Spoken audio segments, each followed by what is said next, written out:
వివిధ సంఘాలు సంస్థలు నమోదు చేపట్ట వాళ్ళ లక్ష్యాలను ప్రకటిస్తూ చిత్రపటానికి పూర్వాలు వేశారు.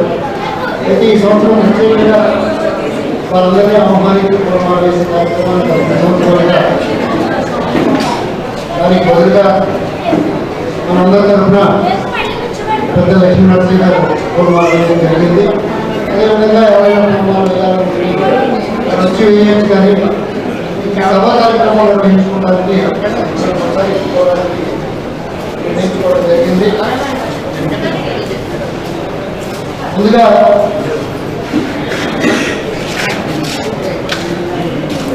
ఈ కార్యక్రమంలో పాల్గొన్న పెద్ద సందేశాలని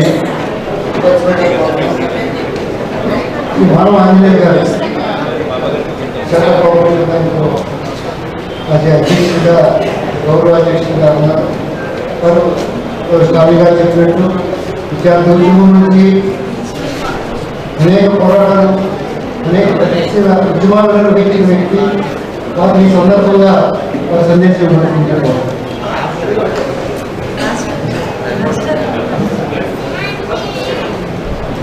మాట్లాడే ముందుగా ఒక దేశభక్తి గీతాన్ని శ్యానిగారిని పాల్గొనవలసిందిగా కోరుతున్నాను.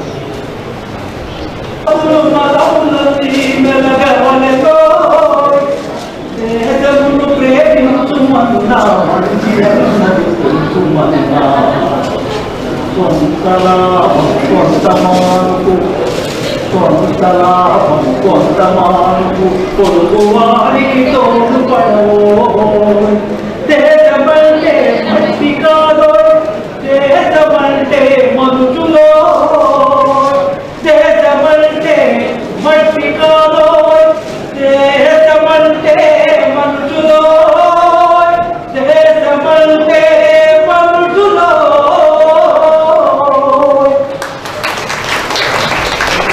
పరిస్థితిగా ఈ మానవ ఆంజనేయులు గారిని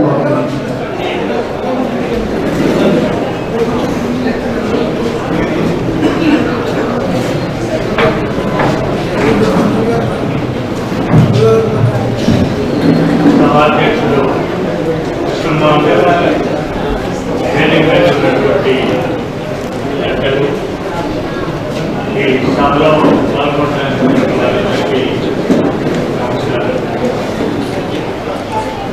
ప్రతి సంవత్సరం వస్తూ ఉంటారు, ఈ సంవత్సరం కూడా వస్తాను అన్నట్టు స్టాలిన్ గారు అన్నారు, పేరు వేస్తారు సార్. ఇక్కడ కూర్చుందిరండి. అవకాశం ఉంటే వస్తున్నారు. అధ్యక్షులు వారు చివరిలో పెట్టాలనుకున్నారు కార్యక్రమం ముగింపు ఇప్పుడు కూడా సందేశాలు అట్లాగే ఇచ్చేవారు. ఎప్పుడైనా ముందే ఇచ్చేసారు. ఈసారికి అంత సందేశం ఇచ్చేటటువంటి అర్హత నాకు ఉందని అనుకుంటాను.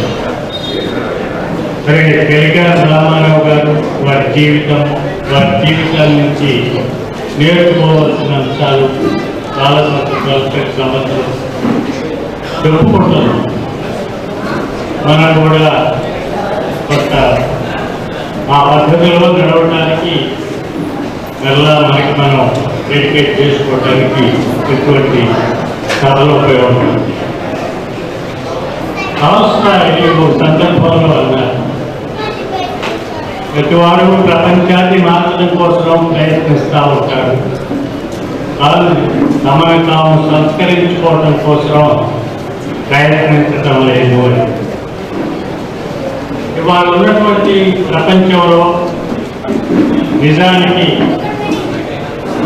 ఒక గణనీయమైనటువంటి శాతం తమను తాము సంస్కరించుకుంటే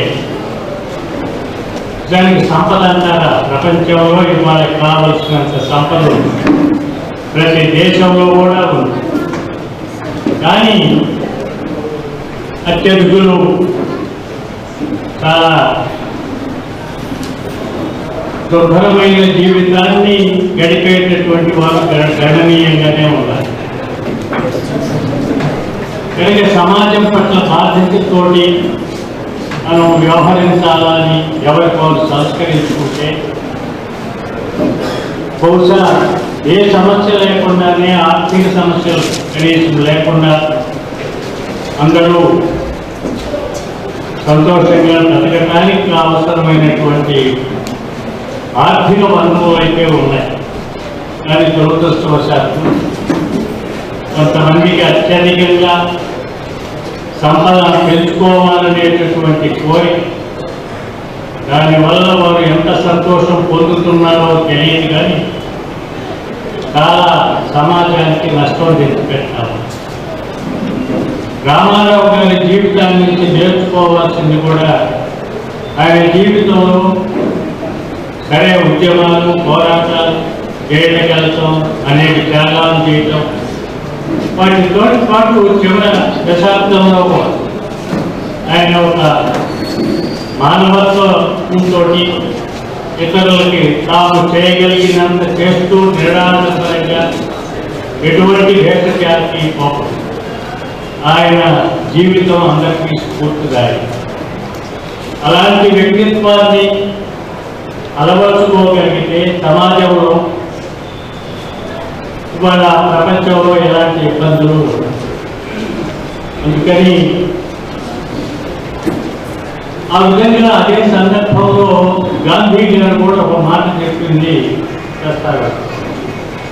గాంధీ గారు ఒకసారి ఒక సందర్భంలో నేను కానీ లేకపోతే ఎవరైనా సరే తమ వారసత్వంగా కానీ తమ కృషి వల్ల కానీ తాము చేస్తున్నటువంటి లేకపోతే వ్యాపారం ఏ కారణం చేతనైనా తాము చేసే కృషి వల్ల ఏదైనా సంపద అనుభూతే అదంతా వారి కాదు. దేశంలో ఉండేటువంటి లక్షలాది ప్రజలు ఏ స్థాయిలో బ్రతుకుతున్నారో ఆ స్థాయికి మించకుండా తమ జీవితాన్ని గడుపుకోవటానికి, తాము తమ కుటుంబం ఆ జీవితాన్ని గడుపుకోవటానికి కావాల్సినంత తీసుకొని మిగతాది కనుక సమాజానికి ఇవ్వగలిగితే ఇవ్వాల్సిన అవసరం ఉంది అని చెప్పారు. కొన్ని మార్గం సంపాదించినంత మాత్రాన తమది కాదు, సమాజాన్నిచ్చే అది తీసుకుంటున్నారు. దానికి నేపథ్యం అనేక రకాలు దాన్ని వివరించాల్సిన పని లేదు. దాన్ని దృష్టిలో పెట్టుకొని కనుక ఎవరికి వారు నిర్ణయించుకుంటే కూడా సమాజంలో చాలా మంచి పరిస్థితులే ఉండేవి. ఇవన్నీ కూడా చెలికాని రామారావు గారి వారి వ్యక్తిత్వాన్ని లేకపోతే వారి జీవితాన్ని పరిశీలిస్తే వారు మొదట్లో ఏ పార్టీలో, కాంగ్రెస్ పార్టీలో ఉండి స్వాతంత్ర సమర పోరాటంలో పాల్గొన్నారు. ఆ తర్వాత కమ్యూనిస్టుగా జైలుకి వెళ్ళిన, ఆ తర్వాత పార్లమెంటు సభ్యులైన, ఆ తర్వాత కూడా తమ కుటుంబాన్ని కూడా అదే పద్ధతిలో అదే ఆలోచనలతోటి ఉండేట్టుగా తీర్చిదిద్దడంలో ఆయన చేసినటువంటి కృషి చాలా సమాజానికి ఉపయోగపడేటటువంటి. ఆ విధంగా చాలామంది మా పెద్దలు చెప్పినట్టుగా ఆయన జీవితాన్ని మనం కూడా స్ఫూర్తి పొంది సమాజం పట్ల బాధ్యతతోటి వ్యవహరించడానికి సిద్ధపడాలి. దానికి ఎలాంటి జీవితం వాడు చెప్పినట్ట ఇంకొకటి చెప్పినట్ట అని కానీ సమాజానికి మేము చేయవలసింది చాలా ఉంది అనేది కనుక గుర్తుంచుకొని వ్యవహరిస్తే సమాజంలో చాలా మార్పులు వస్తాయి. సరే, ఇంకా ఇతర అంశాలు, నేను సిద్ధాంతాలు ఏ విధంగా సమాజం మారుతుంది అని తర్వాత అన్నయ్య గారు వారు ఇంట్లో సరే ఆర్థిక పరిస్థితులు ఏ విధంగా సమాజాన్ని అవి పునాదిగా ఉంటాయి, మార్పులు ఎట్లా చేస్తాయి అనేటటువంటి దాని మీద సంస్కృతి యొక్క ప్రభావం సమాజాన్ని మొత్తంలో ఆయన వివరిస్తారు. నేను ఆ విషయాలు జోలిపోను, కానీ సమాజాన్ని మారాలనుకున్నప్పుడు వ్యక్తులు కూడా మారాల్సినటువంటి అవసరం ఉంది. దాన్ని సమాజం పట్ల మాకు బాధ్యత ఉందని గుర్తించి వ్యవహరించడం అనేది చాలా గొప్ప. ఆ విధంగా మనం రామారావు గారి నుంచి, వారి జీవితం నుంచి స్ఫూర్తి పొంది సమాజంలో సమాజం ప్రగతి పదాలను నడిచేందుకు మన వంతు కర్తవ్యాన్ని నిర్వహించడం అనేది చెలికాని రామారావు గారికి అర్పించే నివాళులు నిజమైనటువంటి నివాళులు భావిస్తూ ఈ అవకాశాన్ని నాకు కలిగించినందుకు, ఈ 2 మాటలు చెప్పే అవకాశాన్ని కలిగించినందుకు నిర్వాహకులకి ధన్యవాదాలు తెలియజేస్తూ మీ దగ్గర సెలవు తీసుకుంటాను.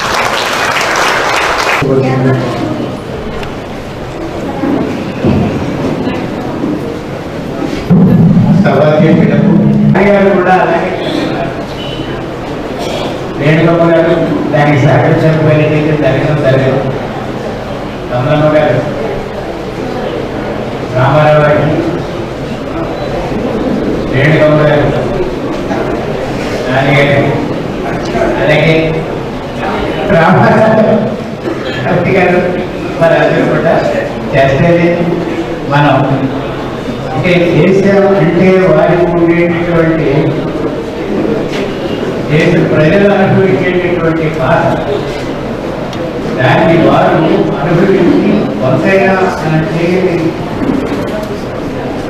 ఉదయం డబ్బాలో చెప్పినట్టుగా కొంత మనం చేయగలిగిన కొంత ఆ పేరు చేయాలనే ఉద్దేశంతో వీరు పనిచేస్తున్నారు.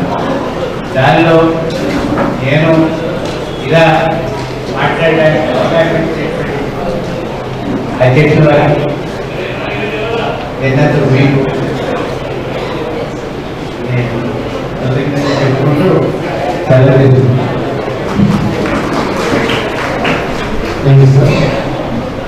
ఇప్పుడు సిపి రాష్ట్ర సమితి కార్యదర్శి కె రామకృష్ణ గారి సందేశాన్ని ఇస్లాం రాష్ట్ర కార్యదర్శి కె రాజశేఖర్ గారు చదివి సభ్యులందరికీ నమస్కారం. సిపిఐ రాష్ట్ర గారు ఈరోజు సమావేశానికి రాలేకపోయారని చెప్పి నా ద్వారా ఈ సందేశం ఈ మీటింగ్లో చదవమని పంపించారు. చెలికాని రామారావు గారికి ఆయన విప్లవ జవహర్లు అర్పించారు. కమ్యూనిస్టు విధులకు ప్రతీక డాక్టర్ చెలికాని రామారావు గారు. డాక్టర్ చెలికాని రామారావు గారు మనకు దూరమే. అప్పుడే 30 ఏళ్ళు గడిచాయి. ఆయనను తలుచుకుంటే నిజాయితీ, వినమ్రత, స్పష్టమైన నిబద్ధత గుర్తుకు వస్తాయి. ఆంధ్రప్రదేశ్ కమ్యూనిస్టు ఉద్యమంలో ఆయన అపార ప్రభావాన్ని చూపారు. భారత కమ్యూనిస్టు పార్టీ ఉద్యమ నిర్మాణంలో ఒకరైన మన ప్రియతమ నాయకుడు చంద్ర రాజేశ్వరరావు గారు 1992లో డాక్టర్ చెలికాని రామారావు గారి జీవితంపై వచ్చిన పుస్తకంలో అన్నట్టు, దేశం ఎదుర్కొంటున్న నేటి పరిస్థితుల్లో డాక్టర్ చెలికాని రామారావు గారి ఆదర్శ జీవితాన్ని స్మరించుకోవడం ఎంతైనా అవసరం. డాక్టర్ చెలికాని తన జీవితాన్ని అంతటిని ప్రజాసేవకు, సాంఘిక న్యాయం కోసం అంకితం చేశారు. 1952లో జరిగిన మొదటి సాధారణ ఎన్నికలు ప్రతి కమ్యూనిస్టు అభివృద్ధికి ఎంతో ఉత్తేజం కలిగిస్తాయి. ప్రజలలో మమేకమైనప్పుడు, చిత్తశుద్ధితో నమ్మిన విలువలను ఆచరించినప్పుడు మళ్ళీ అలాంటి రోజులు వస్తాయని నా నమ్మకం. కాకినాడ పార్లమెంట్ స్థానంలో మహావిష్ణు రామమూర్తి ముసలకంటి వెంకటరావును ఓడించి పార్లమెంట్ వెళ్ళిన డాక్టర్ చెలికాని అక్కడ కూడా కమ్యూనిస్టు వారిని ప్రతిధ్వనింపజేశారు. డాక్టర్ చెలికాని రామారావు గారి వర్ధంతి ప్రతి ఏటా ఆయన పేరుతో ఉన్న స్మారక కమిటీ జరగడం ఎంతో అభినందనీయం. డాక్టర్ చెలికాని 30వ వర్ధంతి సందర్భంగా సిపిఐ ఆంధ్రప్రదేశ్ సభ్యుల తరఫున విప్లవ జవహర్లు అర్పిస్తున్నాం. మేధావులు, కమ్యూనిస్టు సానుభూతి పరులు, విఘ్నులు హాజరైన ఈ సభలో నేటి రాజకీయ కర్తవ్యం గురించి నేను 2 ముక్కలు ప్రస్తావించదలిచాను. మన రాష్ట్ర విభజన తర్వాత రాష్ట్రంలోని కేంద్రంలోని ఏర్పడిన ప్రభుత్వాలు రాష్ట్రానికి ప్రత్యేక హోదా విషయంలోనూ, ఉత్తరాంధ్ర రాయలసీమలకు ప్రత్యేక ప్యాకేజీ విషయంలోనూ నిమ్మకు నీరేసినట్లుగా ఉన్నాయి. వీటి సాధన కోసం సిపిఐ రాజీలేని పోరాటం చేస్తున్నాయి. సోదర వామపక్షాలను, అన్ని ప్రజా సంఘాలను కలుపుకొని ఉద్యమంలో అగ్రదానాలను, ప్రజల ఆకాంక్షలను గౌరవించడంలోనూ, వారి కోరికల సాధన కోసం సిపిఐ ఎప్పుడు ముందుగానే ఉంటుందనే విషయం మీ అందరికీ తెలిసిందే. డాక్టర్ చెలికాని రామారావు గారి స్ఫూర్తితో కమ్యూనిస్టు ఉద్యమాన్ని ముందుకు తీసుకువెళ్లేందుకు మనందరూ కృషి చేయాల్సిన అవసరం ఉందని తెలియపరుస్తున్నాను. ధన్యవాదాలు. మీ రామకృష్ణ, సిపిఐ రాష్ట్ర సెక్రటరీ. ధన్యవాదాలు.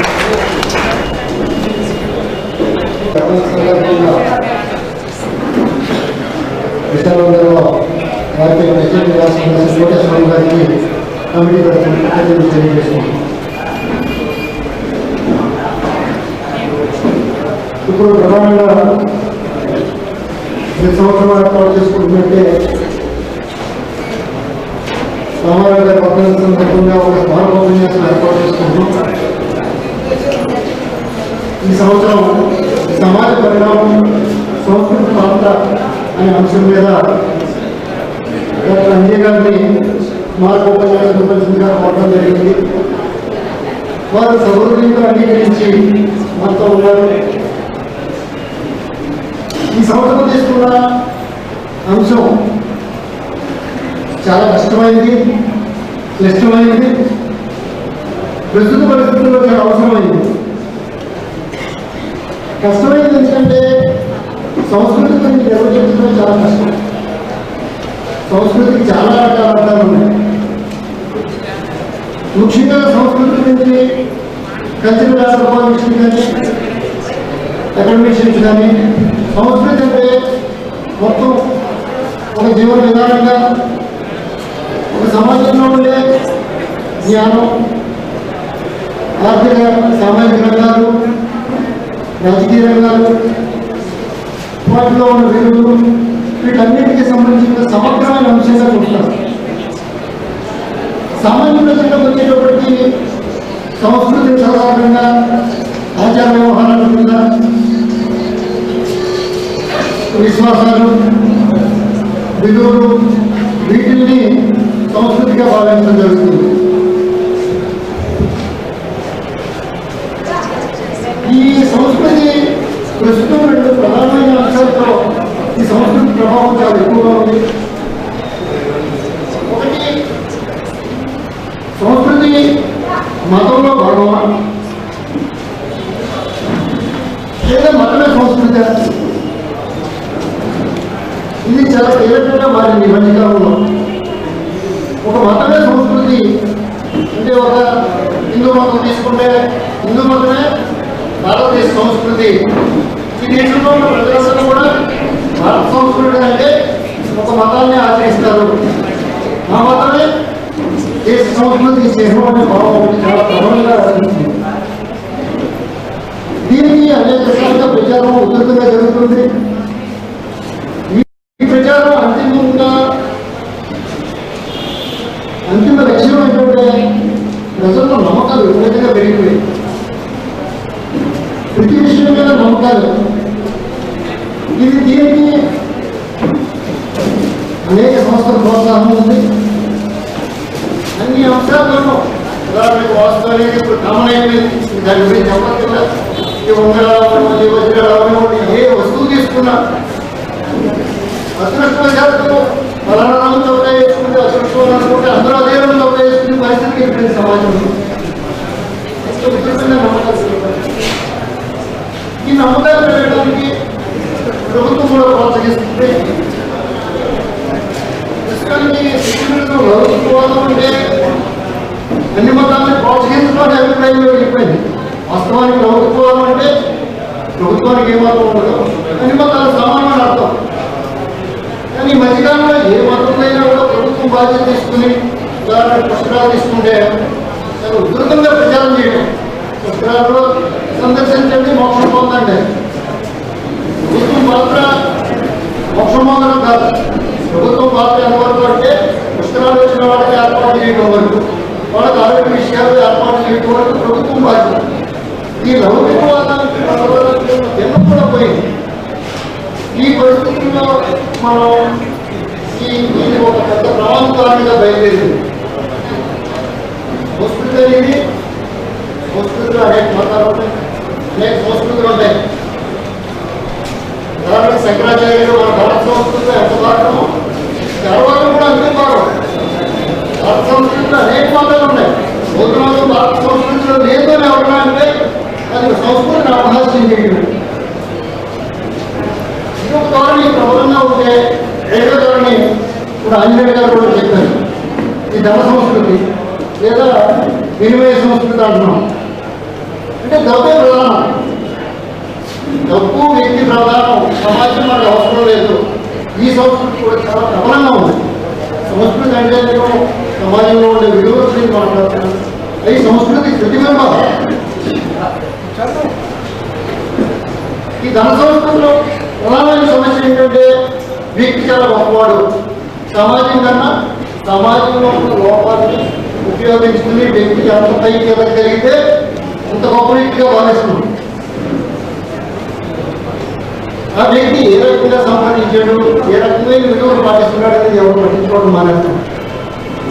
ఇది కూడా చాలా ప్రమాదకరమైన ధోరణి. దీనికి ఈ మధ్యకాలంలో చాలా వ్యక్తి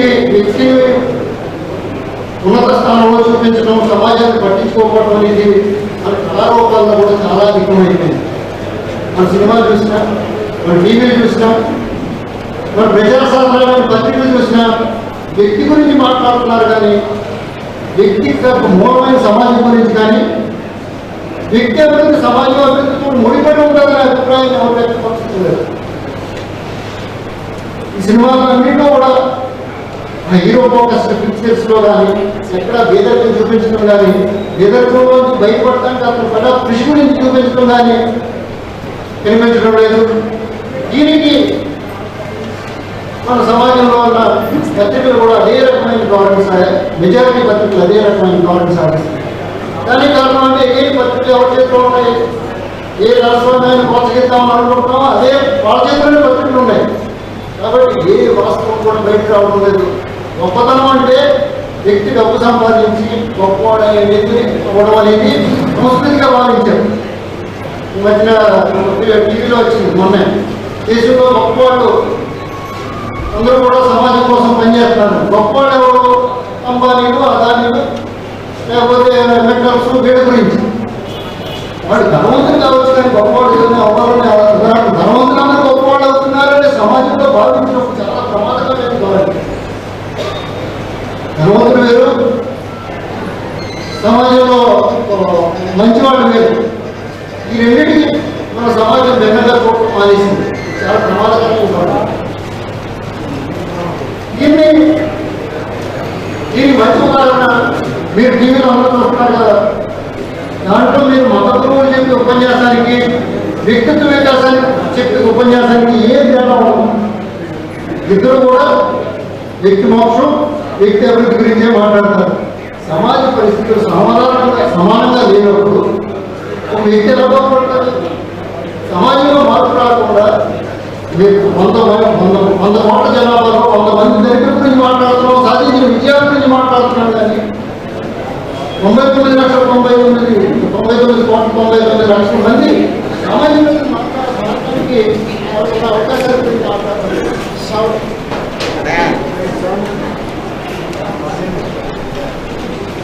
కాబట్టి సంస్కృతి ప్రాముఖ్యత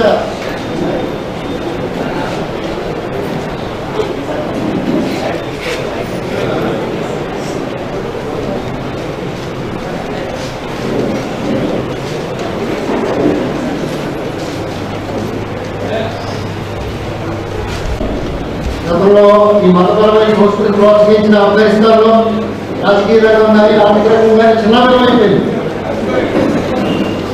అలాగే ఆర్థిక రంగంలో ధనస్వామ్యాన్ని ప్రోత్సహించి ఏ దేశం బాగుపడలేదు ప్రపంచంలో. ఎఫ్డీఈ పెట్టి ఏ దేశం బాగుపడలేదు.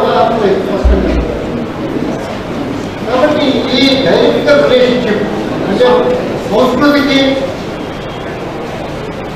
ఇతర రంగాలు అంటే ఆర్థిక రాజకీయ రంగాలకు కూడా సంబంధాన్ని అర్థం చేసుకుని ఏ సంస్కృతి ఏ దశలో వెళ్తుంది అని దాని మార్పును మనం దోహదం చేయకపోతే చాలా ప్రమాదకరమైన పరిస్థితులు ఎదురవుతాయి.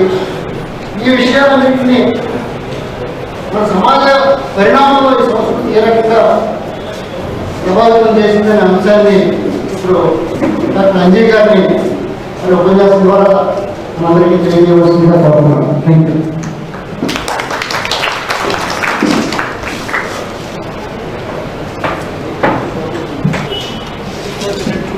సభాధ్యక్షులు కృష్ణమోహన్ గారు, వేదిక మీద ఉన్న పెద్దలు, డాక్టర్ చెలికాని రామారావు గారి 30వ వర్ధంతి సందర్భంగా ఈ కార్యక్రమానికి చేసిన మిత్రులారా, స్నేహితులారా, ఈ సందర్భాన్ని గురించి నిర్వాహకులు అధ్యక్షులు గారు కొన్ని విషయాలు చెప్పారు. చెప్పినప్పటికీ ఈ సందర్భాన్ని మరొకసారి గుర్తు చేసుకోవడం అవసరమని అనిపించి మీకు 1-2 మాటలు చెప్తాను. మొదటి రామారావు గారు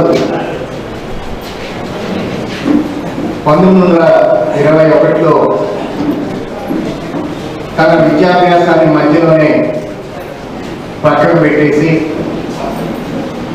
దేశంలో ఉధృతంగా సాగుతున్నటువంటి స్వాతంత్ర పోరాటంలో పాల్గొనకుండా నా చదువును నేను కొనసాగించడం ద్వారా నేను చేయగలిగినటువంటి మేలు కంటే స్వాతంత్ర పోరాటంలో పాల్గొనడం ద్వారానే చేయగలిగినటువంటి మేలు ఉంటుందని భావించి ఇంట్లో కూడా చెప్పకుండా ఉత్తరం రాసిపెట్టి దేశ స్వాతంత్రోద్యమంలో పాల్గొనడానికి ముందుకు వెళ్ళారు. ఆ ఉత్తరం ఆయన ప్రారంభించిన మాట బ్రహ్మ కృపాహి కేవలం. అంటే ఇక్కడ బ్రహ్మ అంటే త్రిమూర్తుల్లో బ్రహ్మ కాదు, ఉపనిషత్తుల్లో ఉన్నటువంటి బ్రహ్మ అంటే రూపం ఆకారం లేకుండా యావత్ చరాచర ప్రపంచానికి మౌలిక ఆధారంగా ఉన్నటువంటి బ్రహ్మ. పుంలింగం కాదు, స్త్రీలింగం కాదు, తటస్థలింగం అంతకంటే కాదు. అంచేత బ్రహ్మ కృపాహి కేవలం. నేను చేసేది ఈ బ్రహ్మ కృపాహి కేవలం. ఆ మేరకు మాత్రమే నేను దేశ స్వాతంత్రంలో పాల్గొంటున్నానని చెప్పి వెళ్ళడానికి ఆయన రాసిన ఉత్తరంలో మొదటగా ఉపయోగించినటువంటి మాట. అంటే దీని అర్థం ఏంటంటే దేశమంతా అకాలకుతలమై దేశమంతా కూడా అస్తువిస్తైనటువంటి పరిస్థితుల్లో ఉన్నప్పుడు మన వైయక్తికమైన లేకపోతే వ్యక్తి సంబంధమైనటువంటి బాగోగులను చూడడం అనేది ఏ విధంగానూ ఆ సమాజానికి శ్రేయస్కరం కాదు. అంటే సమాజ హితాన్ని కాంక్షించకుండా కేవలం వ్యక్తిగతమైన ప్రయోజనాల కోసం పనిచేయటం అనేటువంటి అర్థరహితమైనటువంటి ఆయన అంతటి కౌమార దశలోనే అనుకున్నారు. ఇది ఒక విలువ. ఇట్లాంటి విలువ ఆయన మొదటి దశలో అయితే ఇలా తీసుకున్నారు, కానీ మలి దశలో ఆయన తీసుకున్నటువంటి విలువ ఏమిటి అంటే ఓ పక్క దేశ స్వాతంత్రం కోసం పోరాటం చేసే ఉద్యమంలో పాల్గొనడం ద్వారా తన దేశభక్తిని, జాతీయ భక్తిని, జాతీయత పట్ల తన నిబద్ధతను చాటుకుంటూ మలి దశలో తను ఏర్పరుచున్నటువంటి రాజకీయ అభిప్రాయం అది కమ్యూనిస్టు ఉద్యమం ద్వారా ఈ సమాజంలో రావాల్సినటువంటి మౌలిక మార్పు వస్తుందని విశ్లేషించిన తర్వాత కూడా ఆయన ఈ 3 అంశాలని వదిలిపెట్టలేదు. ఈ 3 అంశాలతో పాటు ఈ కమ్యూనిస్టు సమాజం కోసం, పరివర్తన కోసం పనిచేయటం అనేటువంటిది కూడా తన జీవిత లక్ష్యంలో ఒక భాగం చేసుకున్నారు. ఈ 4 సమ్మేళనమే రామారావు గారి జీవితం. ఆయన ఏ విలువలకైతే ప్రాతినిధ్యం వహించారో ఆ విలువలు, ఒకటి దేశభక్తి, రెండోది జాతీయవాదం, మూడోది స్వాతంత్ర్యం కోసం పోరాటం, 4 ఈ సమాజాన్ని బ్రిటిష్ వారి పరిపాలన నుంచి దేశాన్ని బయట వేయడమే కాకుండా ఈ సమాజాన్ని అంతకంటే ముందుకు తీసుకువెళ్ళడం ద్వారా బహుజన హితం కోసం, బహుజన సుఖం కోసం కమ్యూనిస్టు సిద్ధాంతాన్ని ఆయన ఆవహింపజేసుకున్న తర్వాత ఈ 4 సమ్మేళనంగానే ఆయన జీవితం సాగింది. ఇప్పుడు ఆ విలువలు ప్రశ్నార్థకం అవుతున్నాయి.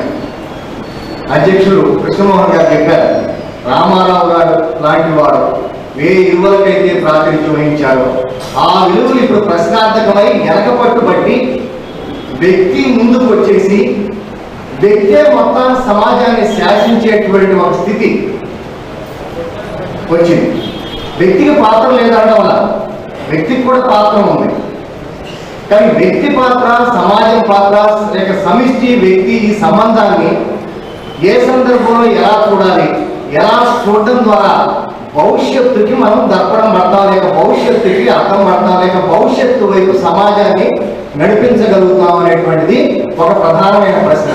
ఆ ప్రశ్నకి రామారావు గారు లాంటి వారు, రామారావు గారు తరానికి చెంది ఈ విలువలకు ప్రాతినిధ్యం వహించినటువంటి వారు మనకి వేసిపోయిన బాట చాలా విలువైనది. ఇప్పుడు ఆ బాట నుండే వర్తమాన దశలో మనం గుణపాఠాలను తీసుకోవడం ద్వారా మారిన దశలో ఈ బాటకు ప్రాతినిధ్యం వహించినటువంటి విలువలని ఏ విధంగా ముందుకు తీసుకువెళ్ళాలనేది ఈనాడు మన ముందు ఉన్నటువంటి ఒక ప్రధానమైనటువంటి అంశం.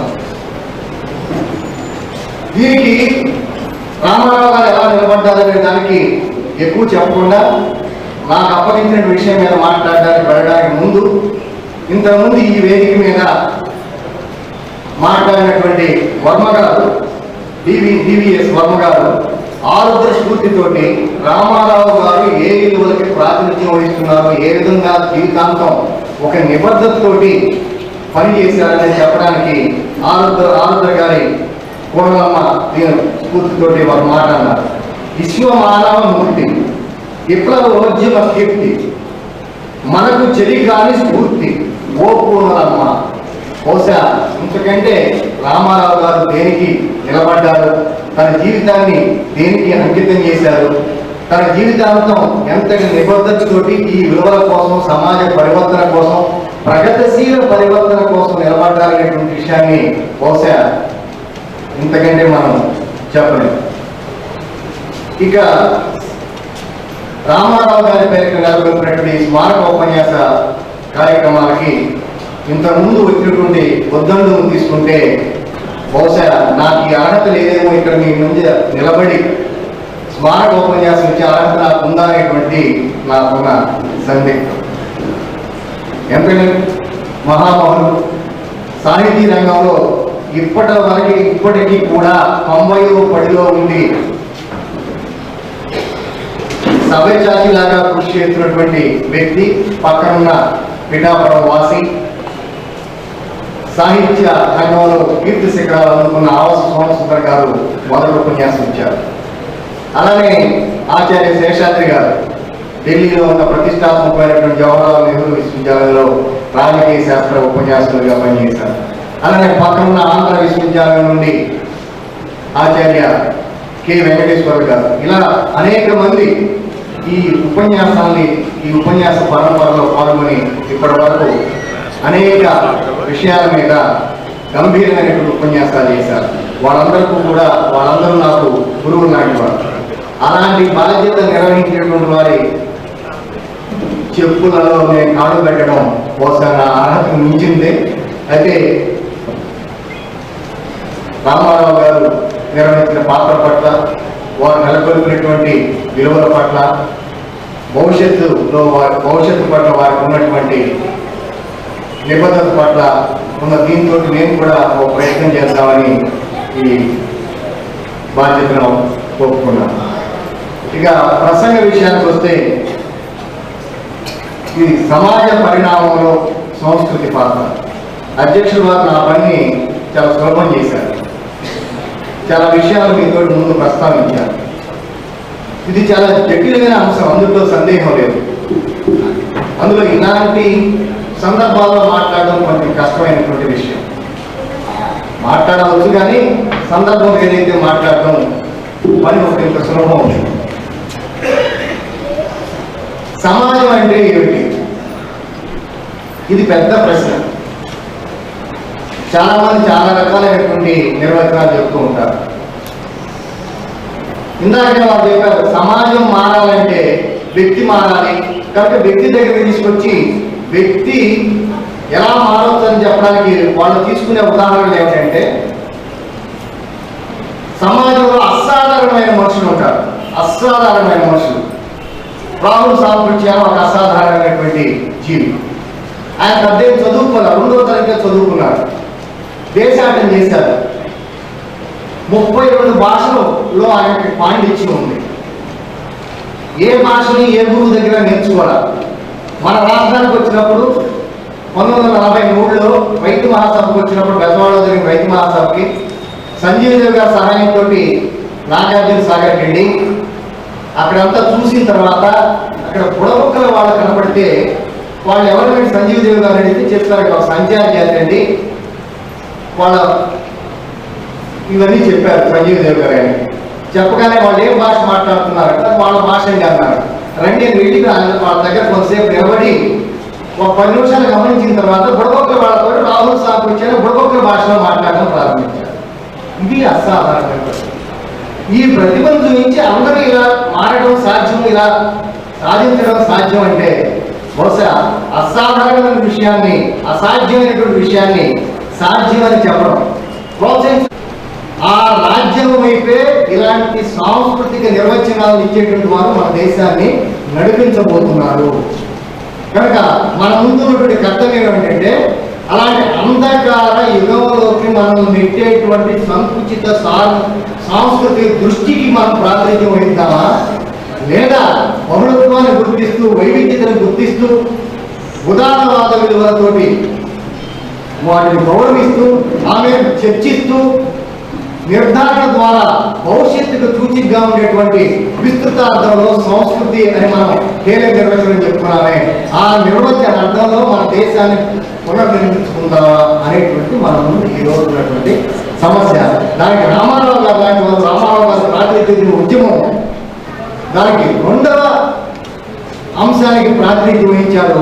దాన్ని తీసుకువెళ్ళడం ద్వారానే మన దేశంలో ఇప్పుడు జరుగుతున్నటువంటి ఈ తతంగాన్ని మనం అంధకార యుగం వైపు నుండి వెలుగులోకి, మనం ఉపనిషత్తులో చెప్తారు కదా, అసతోమ జ్యోతిర్గమయ, ఆ దిశగా మనం నడిపించాలంటే రామారావు గారు లాంటి వారు ప్రాతినిధ్యించినటువంటి విలువలతో మనం చేతులు కలపడం ద్వారానే సాధ్యం అవుతుందని చెప్తూ మీ సమయాన్ని కొంత అదనంగా తీసుకున్నందుకు క్షమించమని కోరుతూ నాకు ఈ మాటలు మీతో పంచుకునే అవకాశం కల్పించినటువంటి డాక్టర్ చెలికాని రామారావు గారి స్మారక కమిటీకి, అలాగే మీ అందరికీ కూడా హృదయపూర్వక ధన్యవాదాలు తెలియజేస్తూ సెలవు.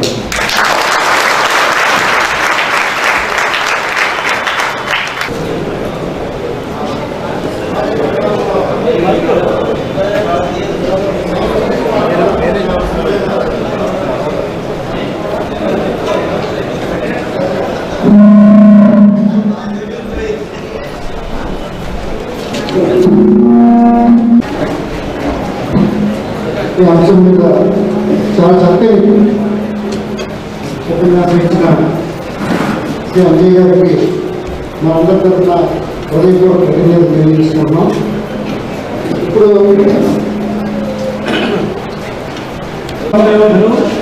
కమ్యూనిస్ట్ నాయకులు, మానవతావాది, కీర్తిశేషులు డాక్టర్ చెలికాని రామారావు గారి వర్ధంతి సందర్భంగా డాక్టర్ చెలికాని రామారావు గారు, డాక్టర్ చెలికాని కమలమ్మ గారి జ్ఞాపకార్థం వారి సన్నిహితులు డాక్టర్ చెలికాని రేణుకాదేవి, చెలికాని సూర్యారావు, డాక్టర్ ఎస్ విజయకుమారి, శ్రీమతి పద్మిని, కల్పాటి నరసింహారావు, మానేపల్లి రామకృష్ణ, రామచంద్రపురం పట్టణంలో ప్రతిభావంతైన విద్యార్థులకు ప్రోత్సాహక నిలబడిన అందజేస్తున్నారు.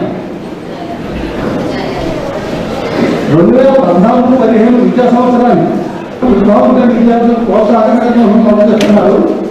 ఈ బహుమతులను ప్రదానం చేయడానికి డాక్టర్ ఎస్ విజయకుమార్ గారిని వేసింగ్ వ్యవస్థగా ఆహ్వానిస్తున్నారు.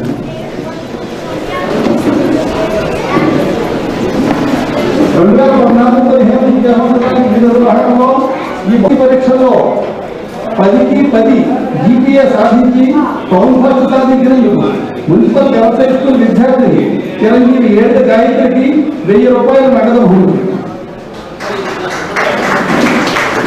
ఎస్ఎస్సి పరీక్షల్లో పట్టణంలో బాలికల విభాగంలో ఫస్ట్ ప్లేస్ సాధించింది కూడా ఈ విద్యార్థినియే, చిరంజీవి ఏడు గాయత్రి. అందుకోసం 1000 రూపాయలు నగదు బహుమతి. ఆమెను వచ్చి 2 విభాగాల్లో ప్రథమ స్థానం నిలబడినందుకు 2000 రూపాయలు నగదు బహుమతిని స్వీకరించవలసిందిగా కోరుతున్నాం. ఏడు గాయత్రి. ఎస్ఎస్సి పరీక్షలో ఎస్సీ ఎస్టీ విద్యార్థుల్లో ఉత్తమమైన GPS 9.7, 1000 రూపాయలు నగదు బహుమతి. అతను బహుమతి స్వీకరించవలసిందిగా ఆహ్వానిస్తున్నాం. కాశీ విజయ్ కుమార్ స్వీకరించడానికి వచ్చారు. ఆ విద్యార్థి డిప్యూటీ చదువుతాడు కానీ ఆ తండ్రిని వచ్చి బహుమతి స్వీకరించవలసిందిగా కోరుతున్నాం. శ్రీ కృష్ణవేటి పేరాజు పంతులు ప్రభుత్వ శాలలో ఎంట్రో ఐపీసీ ఎంపీసీ గ్రూపుల్లో మొదటి సంవత్సరం పరీక్షలో ఎక్కువ మార్కులు సాధించిన విద్యార్థులకు 1000 రూపాయలు చొప్పున 4 నగదు బహుమతులు ప్రకటిస్తున్నాం. ఫస్ట్ ఐపీసీ బాలికల్లో ప్రథమ స్థానం చక్కపల్లి నిఖిల వీర మహాలక్ష్మి 440కి 405 మార్కులు. ఫస్ట్ ఐపీసీ బాలంలో ప్రథమ స్థానం కుండేటి కిరణ్ కుమార్ 440కి 351 మార్కులు. ఫస్ట్ ఎంపీసీ బాలికల్లో ప్రథమ స్థానం కన్నీటి శాంతకుమార్ 440కి 420 మార్కులు. ఫస్ట్ ఎంపీసీ బాలులో ప్రథమ స్థానం జట్ట రాజకుమార్ 440కి 347 మార్కులు. వీరు వచ్చి బహుమతులు స్వీకరించవలసిందిగా కోరుతున్నాం. ముందుగా నిఖిల వీర మహాలక్ష్మి 1000 రూపాయలు అనేది బహుమతి. తర్వాత కుందేటి కిరణ్ కుమార్ 440 350 మార్కులు. కుందేటి కిరణ్ కుమార్.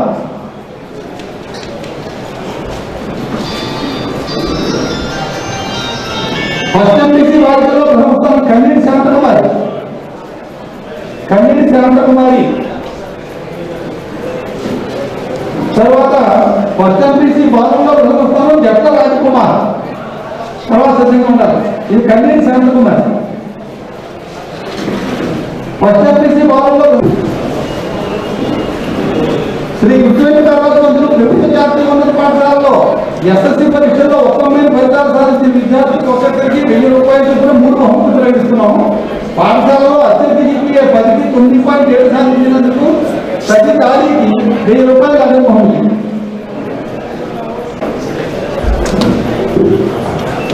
తర్వాత పాఠశాలలో బాలికలలో అత్యధిక GPA 10కి 9.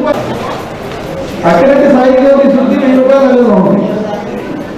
తర్వాత పాఠశాలలో ఎస్సీ ఎస్టీ విద్యార్థుల్లో అత్యధిక GPA 10కి 8.3 సాధించినందుకు చేపల అనిల్ కుమార్ 1000 రూపాయలు అదే బహుమతి. BA ఫైనల్ పరీక్షల్లో హిస్టరీ సబ్జెక్టులో అత్యధిక మార్కులు సాధించినందుకు కుమార్ ఒక్క మాత్రకి 1000 రూపాయలు అదే బహుమతి. ఆ మేరకు మహమ్మద్ శేఖర్ దర్శనంగా కోరుతున్నాం.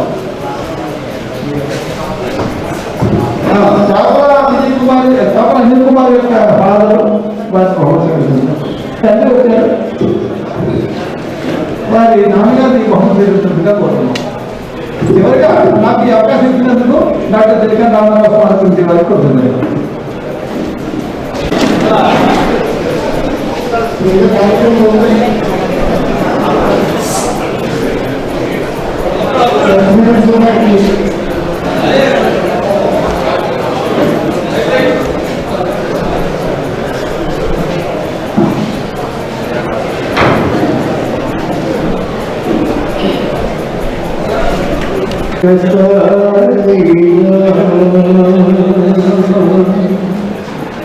కమ్యూనిస్టుగా బ్రతుకు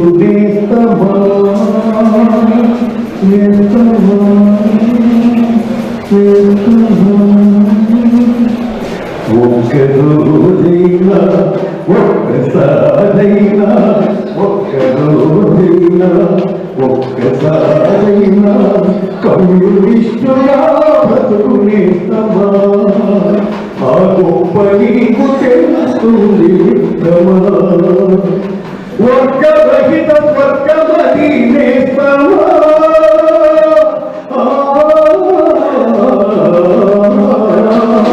వర్గరహిత స్వర్గమది నేస్తామా అతకమాన పటే సిల్లు ఒక్కరోజైనా ఒక్కసారైనా కమ్యూనిస్టుగా బ్రతుకునేస్తామా ఆ గొప్ప నీకు తెలుస్తుంది విక్రమా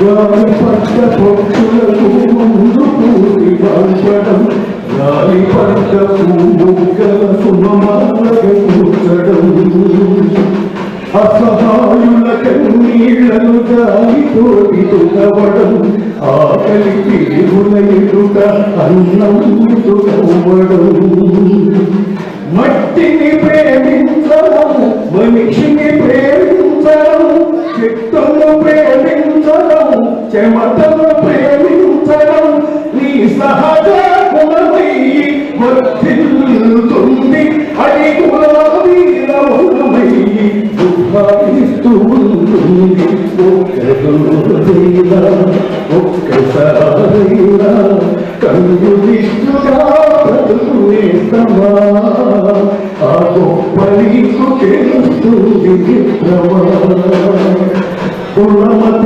ద్వేషాలు లేక పవిత్రంగా బతకడం దయాగుణం నింపుకుని బతకడం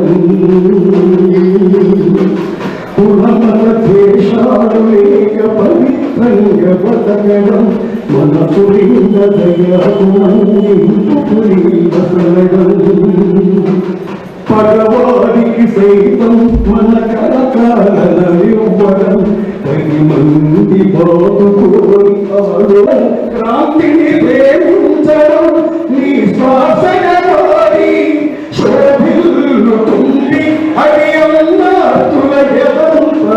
కన్నవారికి మోదపడుతుంది ఒక్కసారైనా కమ్యూనిస్టుగా బ్రతుకునేస్తమా ఆ గొప్ప నీకు తెలుస్తుంది మిత్రమా వర్గరహిత స్వర్గమని నేస్తమా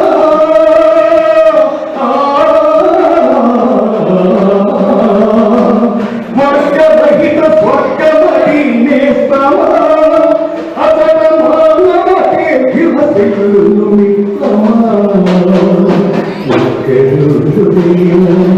ఒక్కసారైనా కమ్యూనిస్టుగా బ్రతుకునేస్తమా ఆ గొప్ప నీకు తెలుస్తుంది మిత్రమా.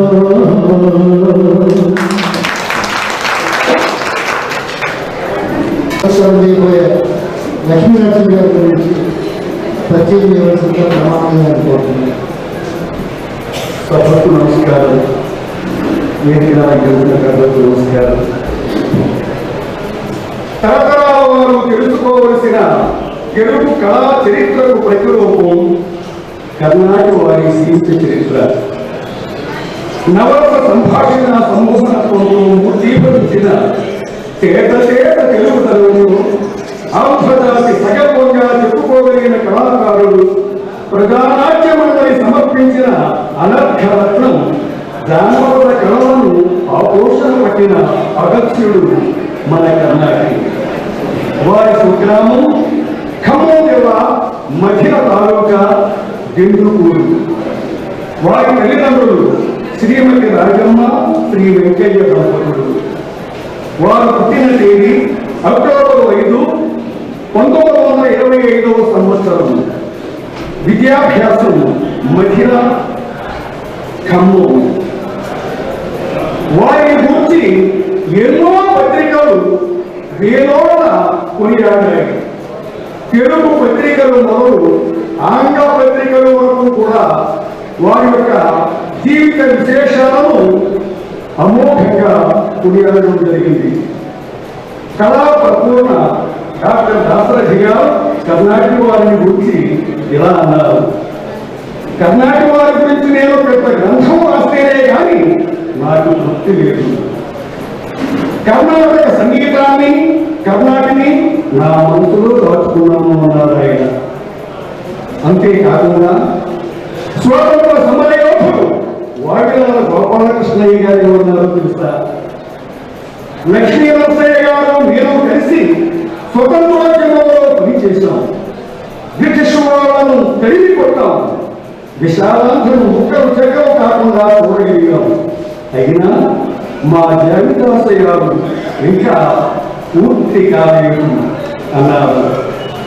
డాక్టర్ నాగభైరవ కోటేశ్వరరావు గారు అన్నారు: గత జానపద కళారూపానికి వర్తమానం కర్ణాటి, నిన్నటి తరానికి చెందిన నేటి కళాకారుడు కర్ణాటి, ఈ భారతనానికి చెందిన రేపటి చరిత్ర కర్ణాటి అన్నారు.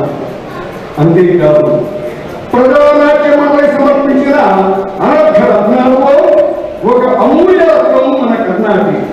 కృష్ణుని కంట గోపికను పరిగెత్తినట్లు ఆయా కళా స్వరూపాలు ఆయన వెంట పరిగెత్తి ఆయనను భరించి ధన్యత చెందాయి. నీతి నిజాయితీ కొరవైన ఈ కాలంలో లక్ష్మీ నరసయ్య వంటి వారు ఇంకా జెండా ఎగురవేస్తూ ఉన్నారంటే ఒక్క సత్పురుషుడు యావత్ ప్రపంచం కంటే అధికుడని చెప్పడానికి నేను సాహసిస్తున్నాను అన్నారు పురాణం సుబ్రహ్మణ్యం గారు. అంతేకాకుండా కర్ణాటక వారు విజయవాడ కేంద్రంగా రంగస్థలం అందించిన కళా పారిజాత సువాసనలను క్షణంగా అనుభవించి ఎటువంటి చేయగలిగిన అతి తక్కువ మంది మహనీయుల్లో ప్రధానులు కర్ణాటక లక్ష్మీ నరసయ్య గారు ముఖ్యుడు. యావదాంత నాటక చరిత్రను ఒక సునాయసంగా విగణించగల నడిచే నాటక విజ్ఞాన సర్వస్వం వారి నట జీవితం. నటనానుభవాలు తెలుగు నాటకరంగ చరిత్రలో ముఖ్యమైన అధ్యాయాలు. వారి జీవనానుభవాల సారం తెలుగు నాటకరంగ చరిత్రలో విశిష్టమైన స్థానం కలిగి ఉంటుంది అన్నారు మంగళగిరి ఆదిత్య ప్రసాద్ గారు. అంతేకాదు, కర్ణాటక వారి లక్ష్మీ నరసయ్య గారు పాల్గొన్న నాటకాలు ధరించిన పాత్రలు కోరుకోలేదు. కనకదార నాటకంలో బాలనటుడుగా, శ్రీ సుంకర రచించిన మొదటి నాటకంలో నారాయణరావు పాత్రగా, మరి ముఖ్యంగా రంగస్థల పౌరాణిక నాటకాల్లో బందా కనకయ్యరావు గారి ఆధ్వర్యంలో గెలువు పాఠ్యానం నాటకంలో బలరాముడు కృష్ణుడు పాత్రుడు, అభిమన్యు నాటకంలో దుర్యోధనుడు, ఇలా చెప్పుకుంటూ పోటీ పెద్ద గ్రంథమే ఉందండి ఆయన జీవితం. అందుకే కొన్ని విశేషాలు మీకు మనం చేసినాము. కర్ణాటక వారి జీవితంలో మరొక మహత్కార్యం నేత్రదానం. కర్ణాటక వారి నేత్రాలను మరణానంతరం శ్వేతరావు ద్వారా ఐబ్యాంకుకు దానం చేశారు. అట్టి కళాకిరీటి కర్ణాటక వారిని గురించి పరిచయం చేసే అవకాశం నాకు కలిగించడం నా అదృష్టంగా భావిస్తూ ఈ అవకాశం ఇచ్చినటువంటి ప్రధానమంత్రి డాక్టర్ చైకాని స్టాలిన్ గారి ఎంఎస్ గారికి ధన్యవాదాలు తెలియజేసుకుంటాం.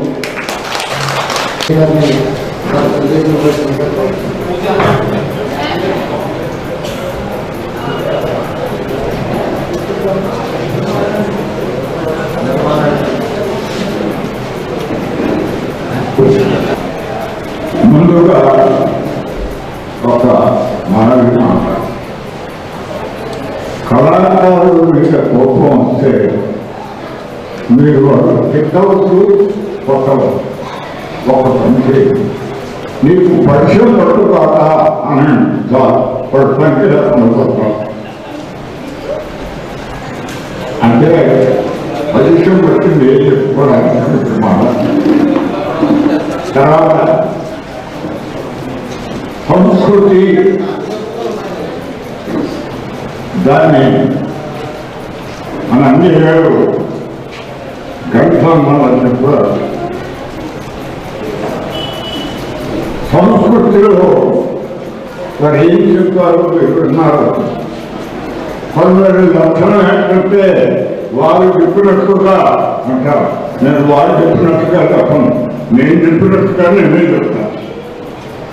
మరొక విషయం మీకు చిన్న విజ్ఞాపన, రెండు చేతులు కలిస్తేనే చప్పట్లు వస్తాయి. 6